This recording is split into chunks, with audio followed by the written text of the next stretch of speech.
আজ আমি আপনাদের সাথে শেয়ার করব পনির বাটার মশলার রেসিপি। নমস্কার, দীপ্তি রূপকথা চ্যানেলে আপনাদের সবাইকে স্বাগত। খুব কম সময়ে ঘরোয়া উপকরণে কি করে এই রেসিপিটা করবেন তা আজকে আমি আপনাদের দেখাবো। প্রথমেই আমি একটা পাত্রে গরম জল করে রেখে দিয়েছি আর এর মধ্যে সামান্য পরিমাণের লবণও দিয়েছি। এরপরে আমি পনিরগুলোকে গরম জলে ভিজিয়ে রাখবো যাতে পনিরটা খুবই সফট হয়। এরপর কড়াইতে দেব সামান্য পরিমাণে তেল। তেলের মধ্যে দেব কয়েকটা এলাচ, লবঙ্গ, গোটা গোলমরিচ। এরপরে দেব কেটে রাখা পেঁয়াজটা একটু ভাজা ভাজা হয়ে এলে এর মধ্যে দেব কয়েক টুকরো আদা আর কয়েক কোয়া রসুন। তারপর এর মধ্যে দিয়ে দেবো কেটে রাখা টমেটো, দেব 4টে কাঁচা লঙ্কা।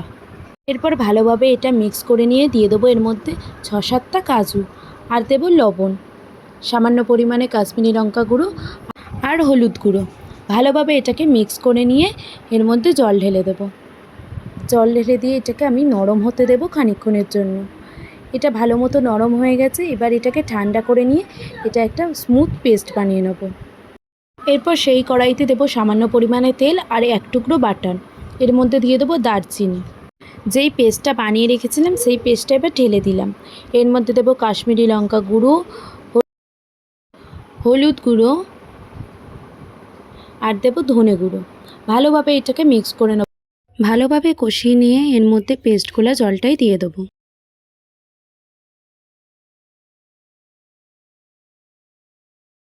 এরপর টেস্টটা ব্যালেন্স করার জন্য দেব সামান্য পরিমাণে চিনি আর দেব সামান্য পরিমাণে লবণ।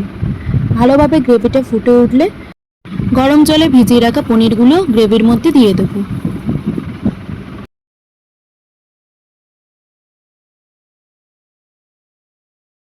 দেন 5 মিনিটের জন্য এটাকে আরেকটু কুক করে নেব। নামানোর আগে দিয়ে দেবো কিছুটা পরিমাণ কাসুরি মেথি আর ধনেপাতা। আর বাটার পনিরে ফ্রেশ ক্রিম দিলে খেতে ভালো লাগে। যেহেতু আমার কাছে ফ্রেশ ক্রিম অ্যাভেলেবেল ছিল না, তাই আমি ঘরে দুধের মালাই দিয়ে এটা করেছি।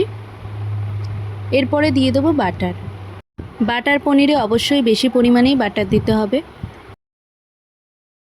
এটা আমার পুরোপুরি রেডি হয়ে গেছে। এরপরে এটাকে আমি অন্য পাত্রে তুলে রাখবো।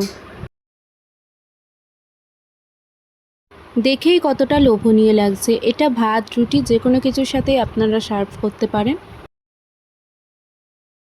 ঘরোয়া উপকরণে রেস্টুরেন্ট স্টাইল পনির বাটার মশলা আপনাদের তৈরি করে দেখালাম। এরপর ওপর থেকে দিয়ে নিলাম একটু কাসুরি মেথি আর বাটার।